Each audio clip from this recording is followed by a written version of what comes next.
The story of Dyson should not belong in this channel. How does a company go from vacuum cleaners to this? Seriously? Dyson, are you pranking us right now? While making billions of dollars in the process, profitably, with no investors, a single shareholder, a solo founder, and while breaking every rule in the book, sprinkled with some Succession family feuds.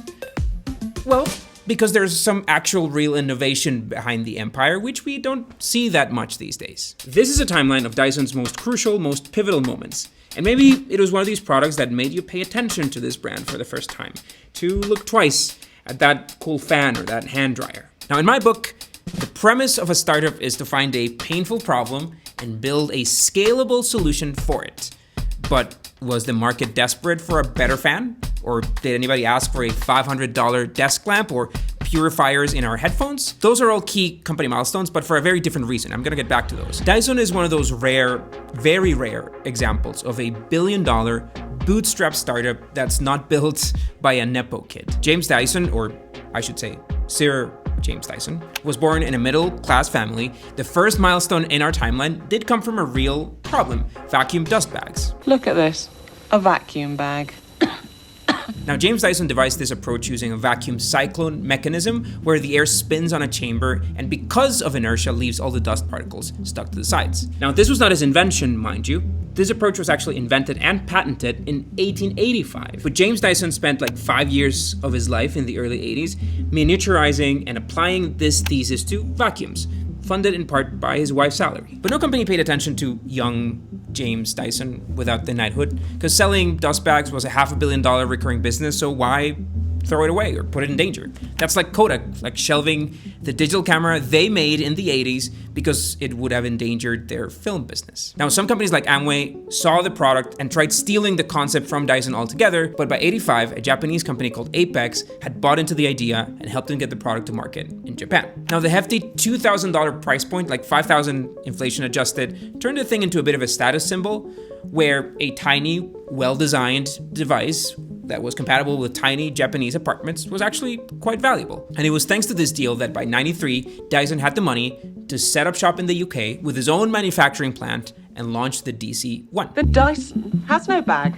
so you get 100% of the power. First vacuum cleaner with no bag, and no loss of suction. This is the one we decided to do. In just 18 months, it was the biggest selling vacuum cleaner in the UK, and innovation at Dyson was not gonna slow down. Now, the next two milestones on that timeline are crucial, not just because of the diversification or the billions of dollars in revenue they've brought, but also because they tied Dyson to innovation, to some real creative industrial design. We came up with 2 blades of high-pressure, purified air, which literally wipe off the water. It's a really satisfying solution to something that's always annoyed me. I remember the first time I tried one of these things, it wasn't only like intuitively obvious on how to use it, it was cool. And I don't remember noticing the brand Dyson, but I remember a brand new, efficient hand drying experience.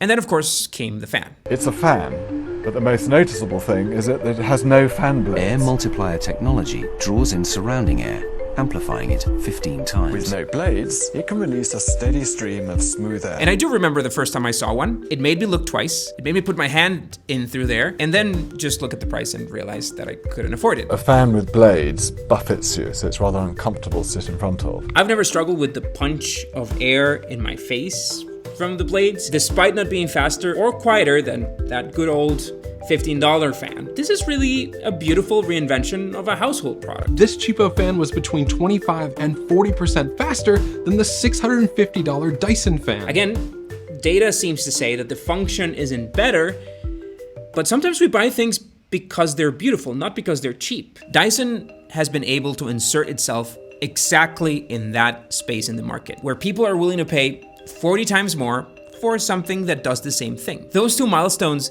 in Dyson's story are key because they tied the brand to design, to premium design, and made everybody anxiously wait for what Dyson could come up with next.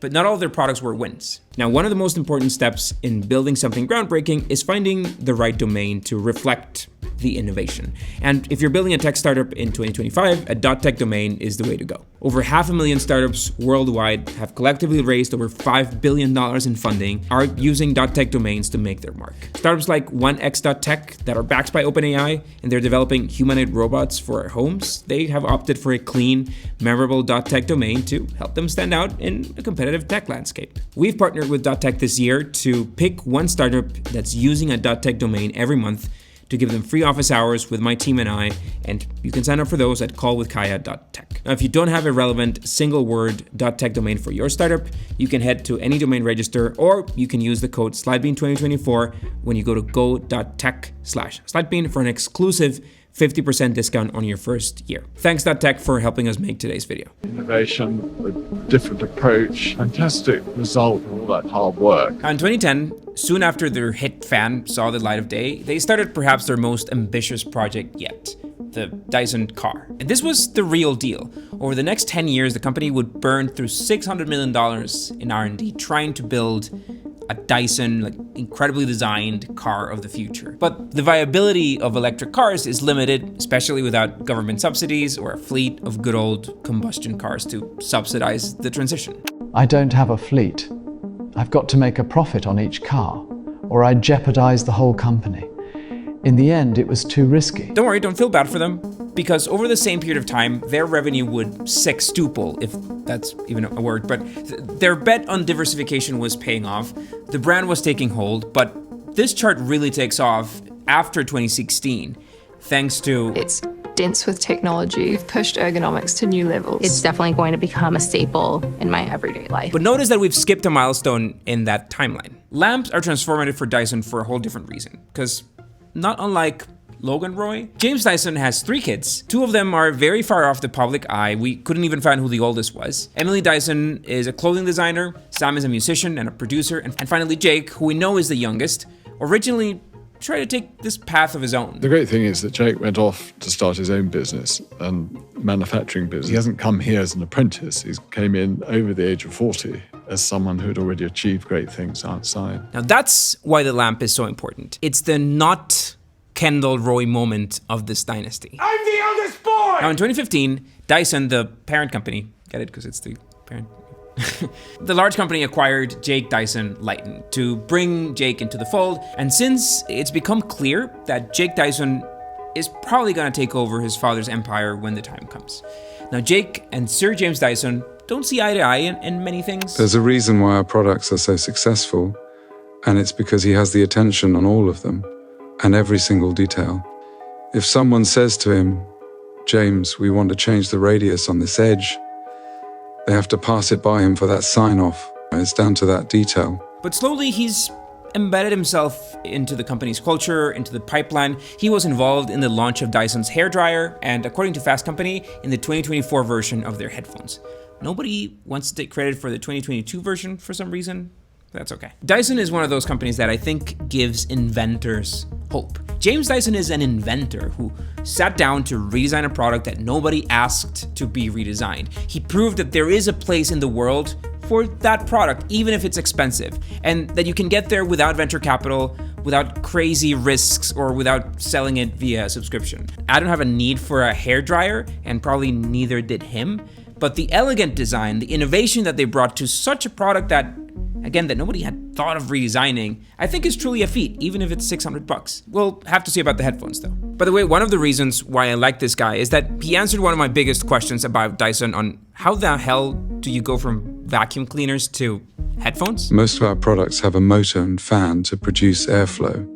And over the last 30 years, a lot of that engineering work has been focused on reducing the noise. We became acoustic experts. Now, if you want the story of a very different kind of inventor, you should check out our video about John McAfee, who you still probably can't remove from your computer.